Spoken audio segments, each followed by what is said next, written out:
Assalamualaikum warahmatullahi wabarakatuh.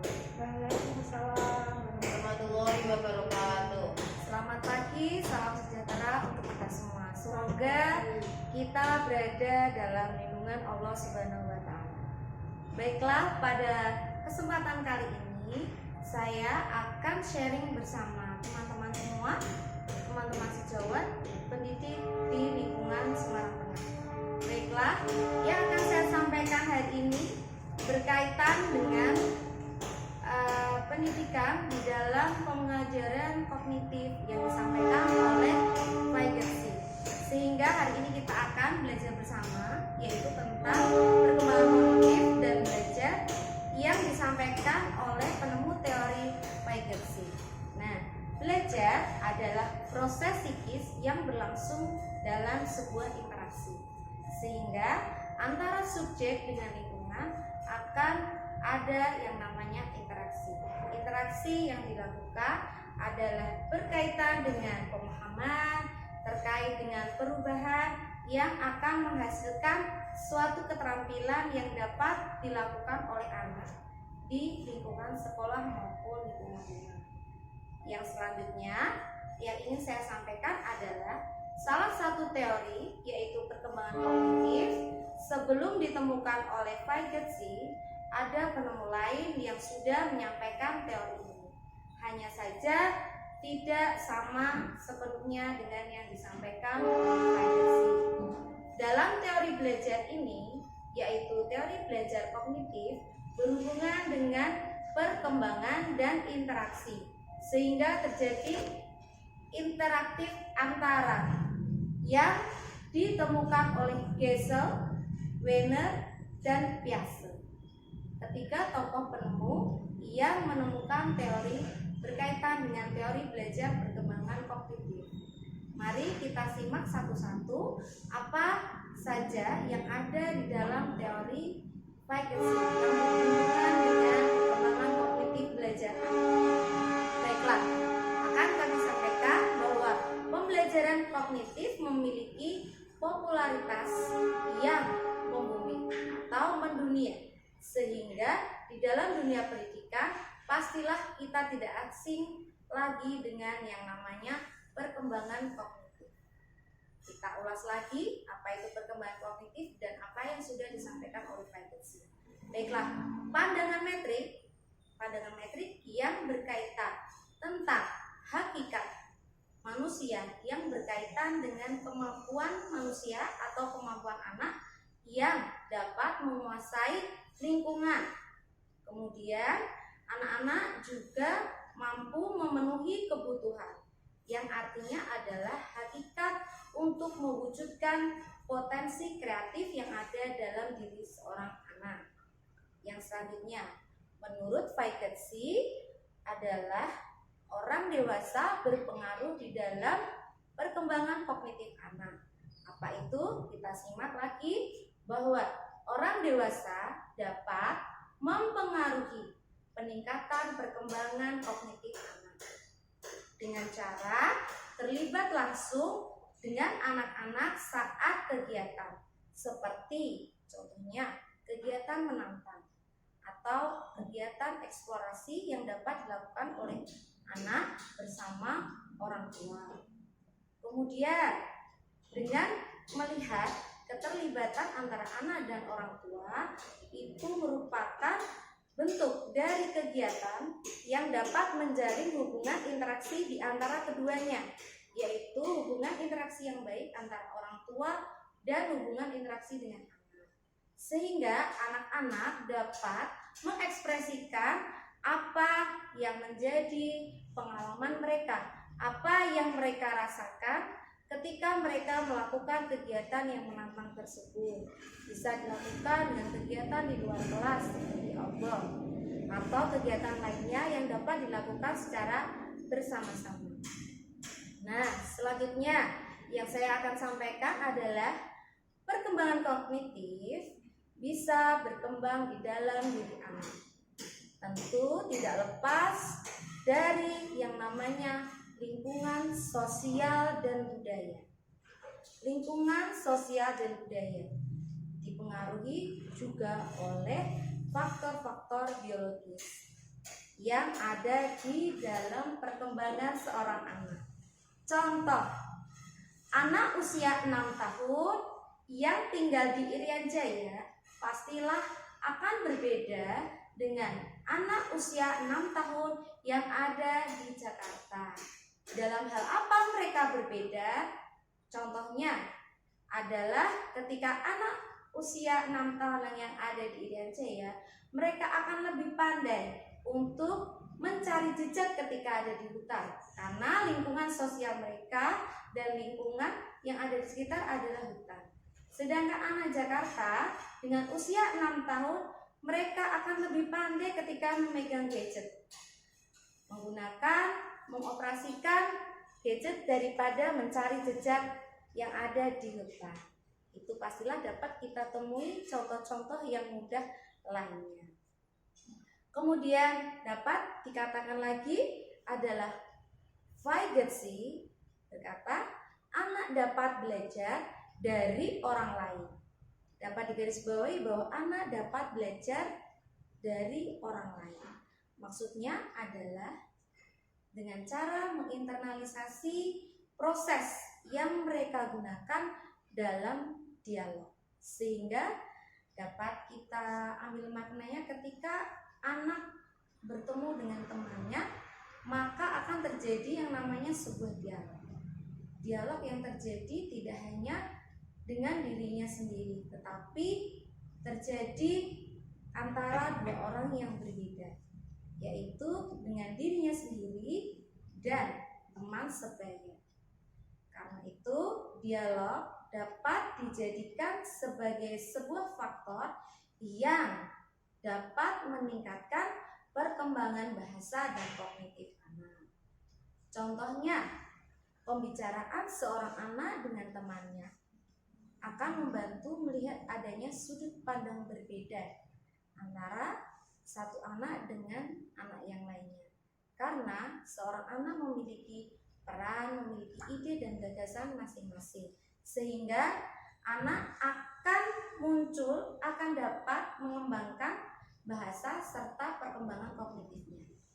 Selanjutnya, mari kita simak lagi bahwa meskipun anak-anak menggunakan bahasa sendiri, anak-anak akan dapat berbicara dengan hatinya, sehingga perkembangan kognitif bahasa tidak hanya dapat terjadi ketika anak tersebut berucap, berkata, ataupun berbincang-bincang dengan teman atau orang yang lebih dewasa, tetapi anak-anak juga dapat berbicara dengan dirinya sendiri. Nah, tidak ada bedanya antara anak yang berdialog dengan temannya ataupun dengan dirinya sendiri, karena tujuannya adalah sama, yaitu untuk mengarahkan dirinya sendiri secara verbal dalam beraktivitas, yang tujuannya satu adalah sama, untuk mengembangkan kemampuan kognitif dan bahasa secara verbal.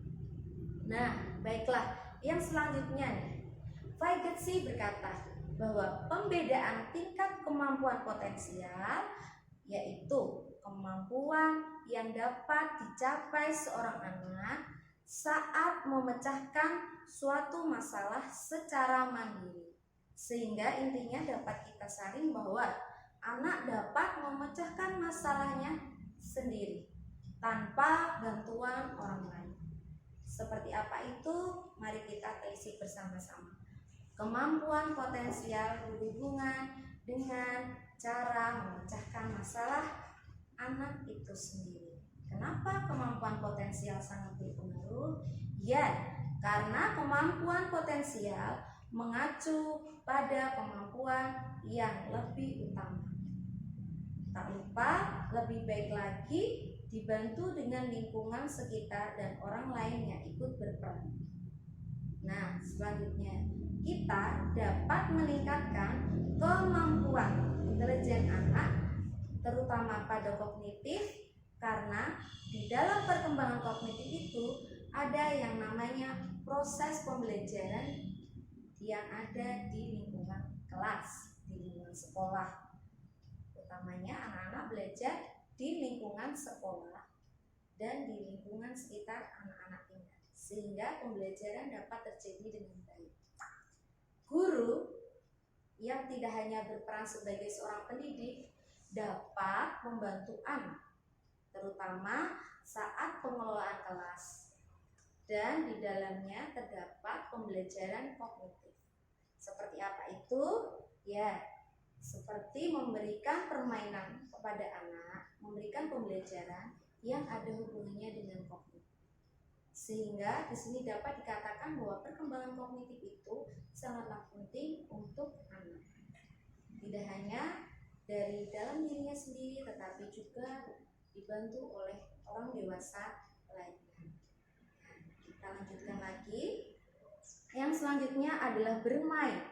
Bermain tidak hanya terkesan dengan motorik kasar, tetapi bermain juga dapat dihubungkan dengan kognitif dengan cara memberikan kesempatan untuk memberikan nilai praktis, nilai praktek yang dapat mereka tiru. Contohnya, ketika anak berbagi berbagai macam pengetahuan atau mengungkapkan ide yang ada di dalam sebuah permainan tersebut, sehingga anak-anak dapat mengungkapkan apa itu yang ada di dalam ide dan gagasan seorang anak. Yang selanjutnya, bermain. Bermain baik, tapi lebih baik ketika bermain itu dapat diisyaratkan dengan memberikan ruang lingkup, memberikan ruang kelas dan area kecil yang baik. Contohnya, dengan kegiatan bermain peran, menggunakan perlengkapan rumah tangga yang baik dan sudut seni, itu juga dapat mempengaruhi perkembangan kognitif anak sebagai salah satu bentuk alternatif dalam bermain. Nah, kembali lagi kita lanjutkan. Menggunakan mainan dan permainan yang ada di kehidupan nyata juga merupakan contoh yang baik untuk anak-anak, karena anak-anak dapat memberikan ide gagasannya secara langsung dengan barang yang dia lihat dan dia gunakan. Itu kenapa barang nyata atau barang asing itu sangatlah penting untuk sebuah perkembangan kognitif sesuai dengan teori perkembangan kognitif yang disampaikan oleh Vygotsky. Selanjutnya, kita sebagai seorang guru di sebuah lembaga dan sebagai sebuah lembaga yang memberikan pendidikan kepada anak-anak, pastilah mempunyai kewajiban untuk menyediakan sarana dan prasarana, terutama APE, alat permainan edukatif yang berhubungan dengan kognitif anak, dengan jumlah yang cukup sesuai jumlah anak yang ada di kelas tersebut, sehingga dapat dikatakan bahwa interaksi sosial yang menjadi kunci utama dalam pemberdayaan anak-anak untuk perkembangan kognitif. Selain itu, orang dewasa dan perkembangan di dalam kelas juga menjadi peran lain atau faktor yang dapat menunjang perkembangan kognitif anak. Saya lanjutkan lagi bahwa lingkungan sosial dan budaya adalah sesuatu yang penting dalam perkembangan kognitif. Satu tadi adalah perkembangan kognitif anak. Yang kedua adalah lingkungan sosial dan budaya. Yang selanjutnya adalah interaksi dan komunikasi sosial. Nah, hampir selesai apa yang sudah saya sampaikan, maka dapat disimpulkan bahwa interaksi, komunikasi sosial dan anak itu merupakan pembentuk perkembangan kognitif dan mental, sehingga penyediaannya adalah merupakan hal-hal penting yang dapat mengoptimalkan apa itu perkembangan kognitif. Sekian yang dapat saya sampaikan. Apa itu perkembangan kognitif yang telah disampaikan oleh Vygotsky? Intinya satu adalah interaksi, yang kedua adalah lingkungan sosial dan budaya. Faktor penunjang lainnya adalah sarana prasarana dan orang dewasa yang ada di sekitar anak. Sekian yang dapat saya sampaikan. Terima kasih. Mohon maaf apabila ada kekurangan. Assalamualaikum warahmatullahi wabarakatuh. Waalaikumsalam warahmatullahi wabarakatuh.